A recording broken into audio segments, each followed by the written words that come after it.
Blessings up, blessings up, everyone. Welcome back to another episode of Just Being Candid with me, your host, Candid. And I'm feeling good. I just finished watching Lakers versus Dallas. Luca coming back to Dallas. For those who don't know, I live in Dallas. I don't live too far away from the stadium, from the arena, and it is crazy outside. Um, I've been a Laker fan since 1996 when Kobe Bryant was drafted, and I've never wavered. All the ups and downs, the non-playoffs, the championships. Kobe, when he was injured, had ice packs all over his body, and you knew that was it. Lonzo Ball, Josh Hart, Brandon Ingram, and now here we are with LeBron James, Luca Magic, my boy AR, Austin Reeves. Man, like the team looking good. We are one game away from locking in the third seed. And it's gonna be, I mean, it really is the Wild Wild West. If you follow the NBA, excuse me, you follow the NBA, it really is the Wild Wild West out there. So we needed to win 2 out of the 4 games closing out the season. So far we got one. We need to get one more, and we got the 3 seed. We are locked in with the playoff spot. It's way better than fighting for the play-in. So shout out to JJ Redick for actually being a really good coach. Because I had my doubts. I was like, oh man, I don't know about JJ, but let me tell you this: my boy looking way better than Mr. Darvin Ham. Way better than Mr. Darvin Ham. So let's get into it. You know, I like to start the show off with the verse of the day. So my verse is from Proverbs 24, verse 27. As I said, it's the book of Proverbs 24, chapter 24, verse 27. And it's just coming from the NLT version. And it says, do your planning and prepare your fields before building your house. Let me repeat that. Do your planning and prepare your fields before building your house. The reason why I selected this verse is because it's relatable to me, and it should be relatable to others. You know, yes, sometimes you want to act steadfast, and when the spirit says move, that is true. But there are times when you have um, a bigger thing to execute, and you need to plan your steps wisely. You want to make sure that that house is being built on a solid foundation, and that's what I'm doing here with Just Being Candid. You know, I'm making sure that I'm creating a solid foundation. It starts with consistency, but it's also starting with the planning in the background as far as, you know, making sure my rundowns are done, um, editing the videos on a certain day, uploading on YouTube on a certain day, just the different things, reaching out to guests, see what I'm going to talk about weeks in advance, instead of just saying, oh snap, I got to make clips. Oh, I got to do this. So it's all about creating the solid foundation. And then once you build that foundation, you can build your house on it.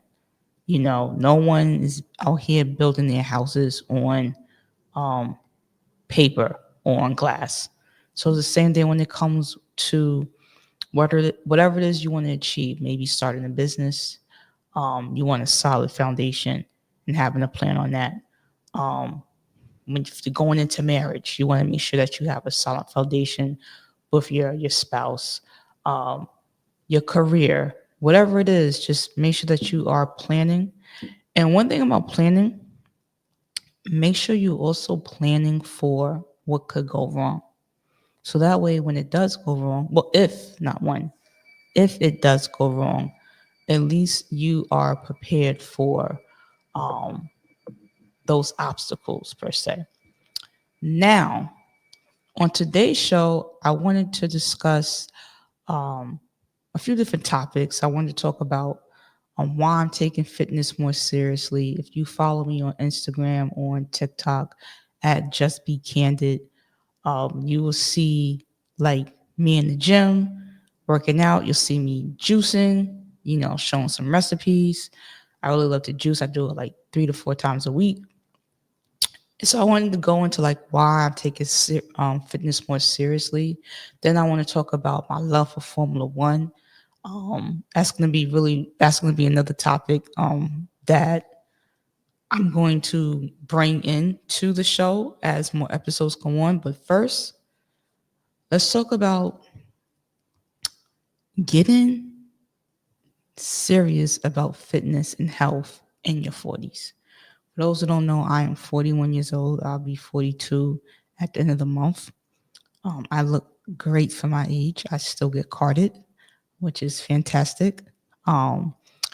But people always ask me like, "Oh, Candid, you've really been like going at it, going hard in the gym for like a good year and a half." Because I used to work out like I lived in New York and I lived in Jersey, but it wasn't like where I'm at now. Like I'll like do like the little workouts here and there, buy some equipment, rarely use it. Now, if I don't go to the gym, it doesn't feel right. And I was talking with my homegirl, and we was talking about like our health, and she was like, "Well, what triggered it?" And for me, I must say that my fitness and health is attached to trauma. Like I'm keeping it real. So I have one, two, friends. Have 3 aunts and my mom. So I have, let me see, yeah, Mom May, Mom Dora, Mom Francis, then my mom, right? So my oldest aunt, she passed. I don't really know what she passed from. I think it was a heart condition, but I know that they found her in her house, unconscious. She was taken to the hospital, and a few days later, she passed away. I never really asked what she passed away from because I know what I know what that's like. Sorry for the background if you hear it. It's crazy outside. But I know what that's I know what it's like to someone asking like why their parent died. So after that, my mom passed away from cancer, you know. And with her, I didn't know she had cancer. She didn't tell anybody until I went down to see her, and I actually went to her doctor visit, and her doctor told her to tell me, and she was already in like stage 4. So my mom passed from cancer. And then at the top of the year of last year, 2024, my other aunt, she passed from cardiac arrest. But all my aunts had like, and my mother had different medical conditions that eventually played into, how they passed. Um, to my knowledge, I don't want to say this is all facts, but it is to my knowledge. Um, so that pretty much like scared the ish out of me. I was like, you know what? I'm getting older, especially when I moved to Dallas. So when I moved to Dallas and my aunt passed at the top of the year last year, that was really the light bulb. Like, all right, I need to get it together, you know, um, and be consistent. Consistency might be the theme of the year. Like, I need to get it together and be consistent. So what happened was December of, I want to say, yeah, December 2023. So I was like, you know what? I'm going to go into it before the new year. Because this is when my aunt was actually, she was in the hospital. She got passed out, et cetera, et cetera. So she was in the hospital for the holidays. And then going into the new year, she passed. So anyway, long story short, I was like, you know what? I'm going to start. Blessed to have a gym in my building. So I just got started. And how I got started, I just woke up in the morning, like around 5:30 in the morning. I went downstairs to the gym and I just stood in the gym walked around, looked at the equipment, and I went back upstairs. I did that like for a week because I was like, I don't even know what I'm doing with this equipment. Then the following week, I was like, all right, I'm gonna be on the treadmill for 10 minutes. Did the treadmill for 10 minutes, and I started doing that daily. Then I increased it to 15 to 20 minutes. Then I took pictures of the equipment in the gym and I did the Google Lens to see what it was. Actually, some of the equipment had like a QR code that you can scan and it tells you how to use it. So I just started using certain equipment. And I just did that for like a month. And then I started juicing. I bought a juicer.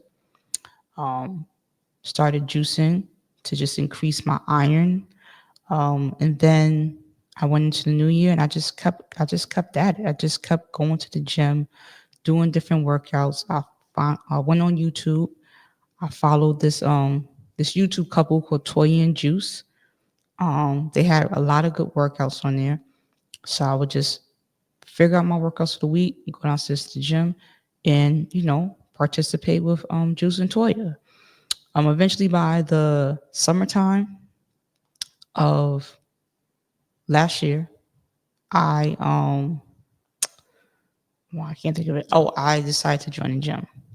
I walked past the gym. I was like, oh, this looks pretty solid. I had like a free 7-day pass, started, working out. And then I was like, all right, yeah, this is what I'm going to do. I've been doing it for 6 months. Now I'm in the gym. Let me keep doing it. Eventually, they was like, hey, we can do a kickoff session with you and a trainer for free, 25 minutes. So I was like, all right, cool. My trainer, she happened to just move here from the Bronx, New York. I'm from the Bronx. We clicked, and the rest is history. It was just all about consistency and giving myself grace.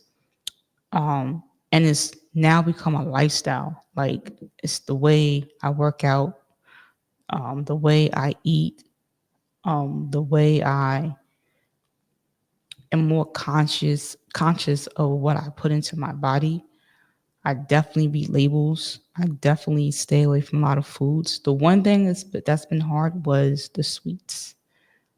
I love me a good pastry. I love me a good like brownies, ice cream, like anything cakey, like cakey bakery. That's me. That is definitely me. But at the same time, it doesn't happen overnight. For my since I've really started taking working out serious and eating correctly at times. So from October of 2024 till March 2025, I lost 15 pounds. Now, could I have lost more? Yes. But I'm giving myself grace because this is a new lifestyle for me. I still have my turkey burger once in the blue, which is, I'm very proud of myself. It definitely is once in the blue. But I love me some buffalo wings. I love me some buffalo wings with french fries, with onion rings, actually. Love it. But I had to chill out on that. This week, I was like, you know what? Instead of the wings, I bought me some king oyster mushrooms, and I'm going to chop it up, season it, and fry it and see, I know how it tastes. It tastes actually pretty well.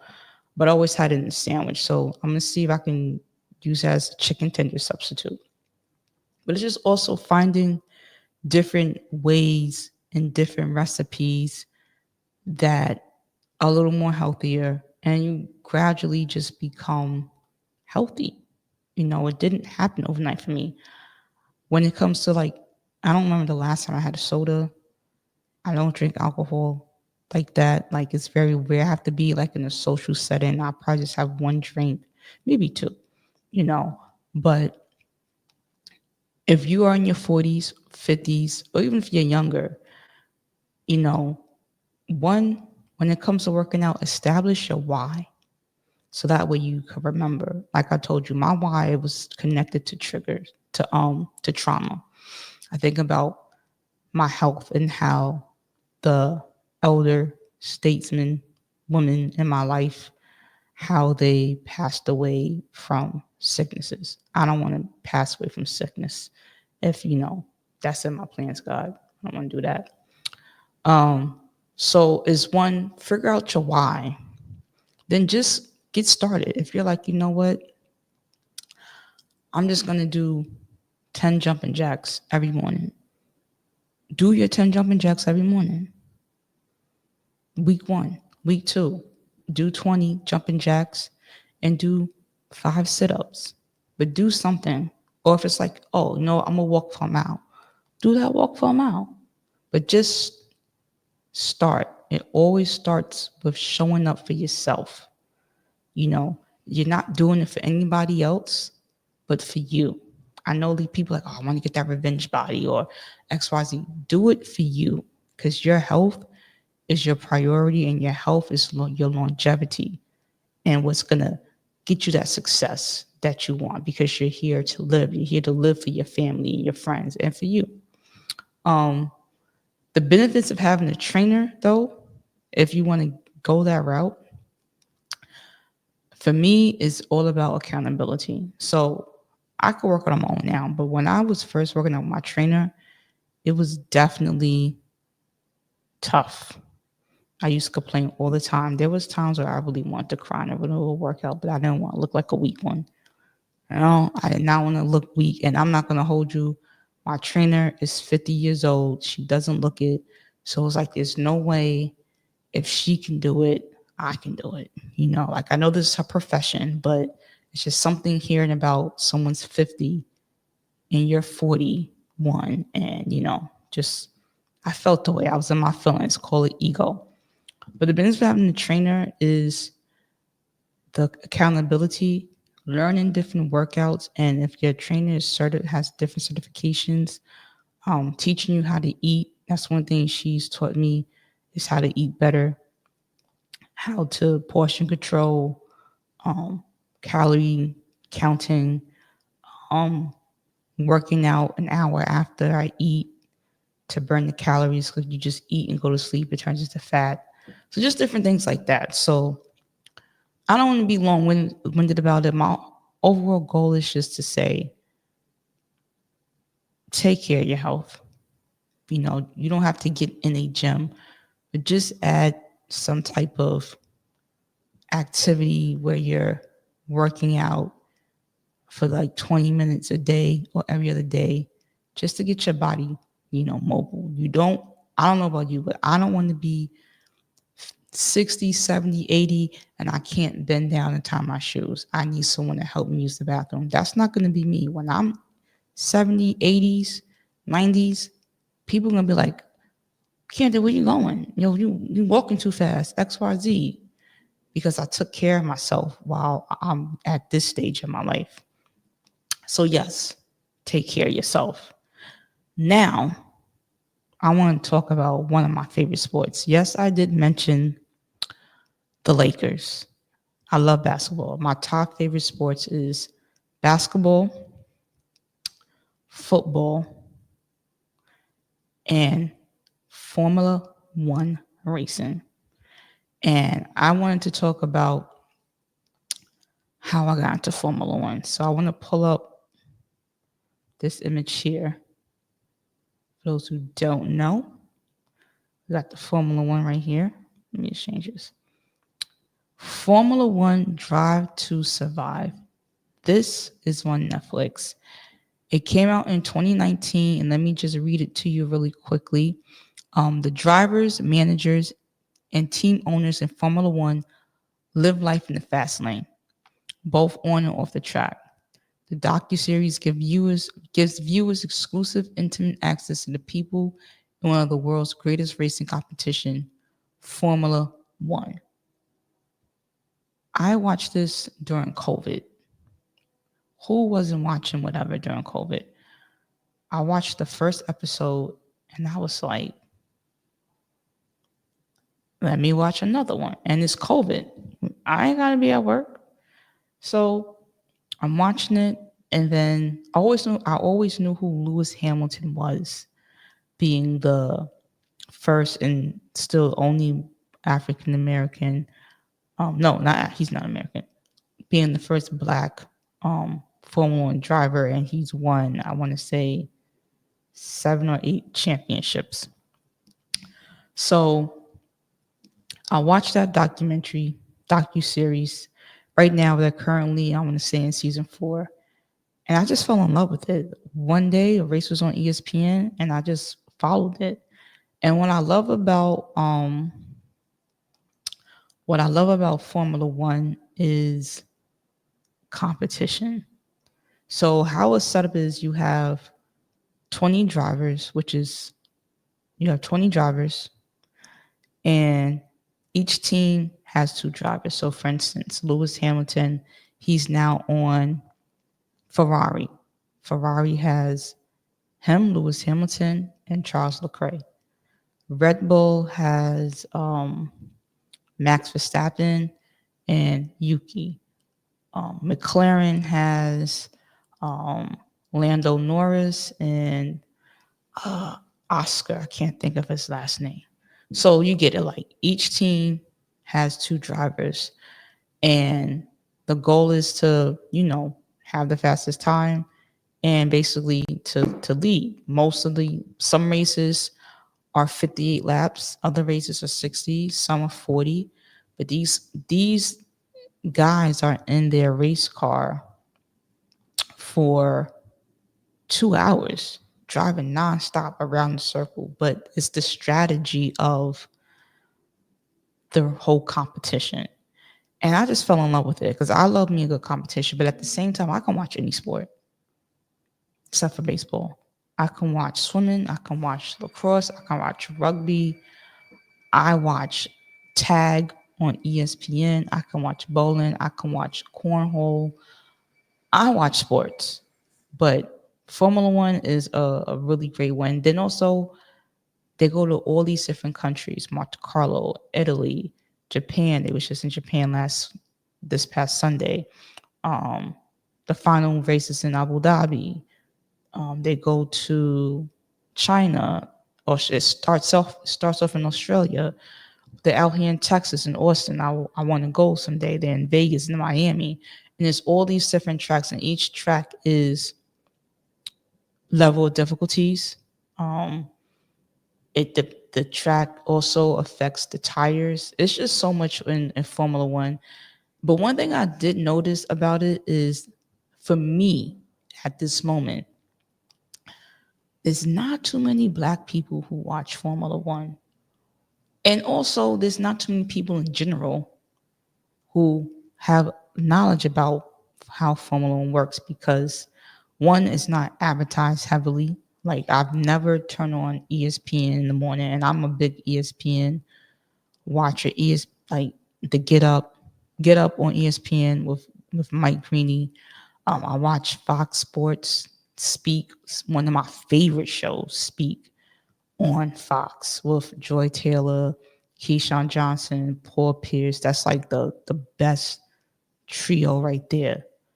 But I don't see these sports shows, First Take, whatever, um, talk about Formula One. So the public doesn't really know what's about Formula One. In my opinion, it's not big in the States, it's big in other countries. So I actually found my tribe. I'm in the gym and I meet this young man, Mike. My trainer introduced me to him, and she was like, "Oh, he loves Formula One. Y'all should just meet." And we was in the gym talking for like 45 minutes straight about the upcoming season. And are we waking up? Because I think the first race started at like 2 a.m. Central Time. So we was like, yeah, we'll be up. And we was up. We was up chatting about it. His setup is crazy. He has like three monitors. He's heavy in it. He has the Formula One TV. He watches the race, and he also watches the driver's perspective. He put me onto that. Now I'm doing that too. I have my monitor set up, watching the race like him. But it just feels good to have that tribe, someone to talk Formula One to, because I try to talk to my other friends. They have no clue what I'm talking about. And also, another young lady that I met at the gym, Elena, she's actually going to a race, this upcoming race, which is crazy. I'm low key jealous. I'm not hating, but I'm low key jealous in a good way. Like, I told her to take as many pictures as she can so I can just live vicariously through her, because I cannot wait to go to a Formula One race. That's like on my bucket list of life, to go is to attend as many F1 races that I can in state and out of the country. But I say all that to say, on my next episode, I'm gonna actually have Mike come on the show because he's more expert than me. Like, I can't really get into it, but Mike is gonna be on the next episode. He's gonna break down um how the point system works. He's gonna break down the past races, because I want to have other people tune in to F1, because now the races are going to be at a more decent time. The races in Texas, Miami, and Vegas. Well, actually, Vegas is going to be like around a midnight, but Texas and Miami, that's more like 3 p.m. Central, 4 p.m. Eastern. So when we get to that point, maybe some of y'all can watch it, and you can leave it in the comment if you mess with it or not. But Mike is going to come on. He's going to be my Formula One analyst and expert. And we're going to talk F1. We're going to talk about the past races and the upcoming races. And we're going to give our prediction on who may win the championship with Formula One and who was going to win the Constructor Cup. So pretty much how it works is in Formula One, each race, if you're in the, I think I want to say the top 10 or the top 8, you get a certain amount of points for the team and the driver. So the driver wins a championship, and then a team wins a championship. So Mike is going to break that down as well. But I'm telling you, if you can, just type in Formula One schedule and just give it a try. Watch like a good 10, 15 minutes. It's not just about cars driving around in a circle. That's what most people think it is. It's more of a strategy. So before I head out, I want to close the show by giving a shout out, like a big shout out. I don't know what to name this segment, but right now I'm just going to call it like good people doing good things. So I want to shout out Cheryl. She is having, she's feeding the homeless in the Bronx, New York, my borough. She does this frequently throughout the year. She's been doing this for a few years now. Going out to different areas in the Bronx. She takes her own money. She takes donations. She cooks. She makes like mac and cheese, chicken, hot food, cold food. She gives them water, soda. She asks for clothes like socks, undershirts, underwear, like just things that homeless people need. And she just goes out there and she sets up shop and she feeds them and she gives them the things that they need. And she does it for a reason, because she has her own experiences that she's been through in her life that has propelled her to do this. Maybe one day I'll have the opportunity to talk to her about that. But I definitely want to just give a big shout out to Cheryl for, doing a good deed and understanding that there's people in the world who need help. And people sometimes view homeless people as, oh, they're all addicts, they're all drug fiends, whatever. There's like this perception. Sometimes people just, miss a paycheck, miss 2 paychecks. Some people may have addictions and they don't have family to help them, but it's good that someone is thinking about it and doing something about it, So shout out to Cheryl. And I also want to say, if you know anyone that's doing something good within their community, please feel free to let me know. You can leave me a DM on Instagram, just be candid. You can email the show, jbcshow.now@gmail.com. Let me know who they are. If you have like any links or pictures of what they do, so I could just do like a little more thorough research to make sure it's accurate. And I love to shout them out on the show and maybe, and give my support to them, nothing like, spreading good news. So on that note, it's been fun, y'all. It's been fun. I'll see you on the next episode, Just Being Candid. Thank you for tuning in. And as always, stay blessed, stay prosperous, stay candid. I'll see you in the next episode. Blessings up.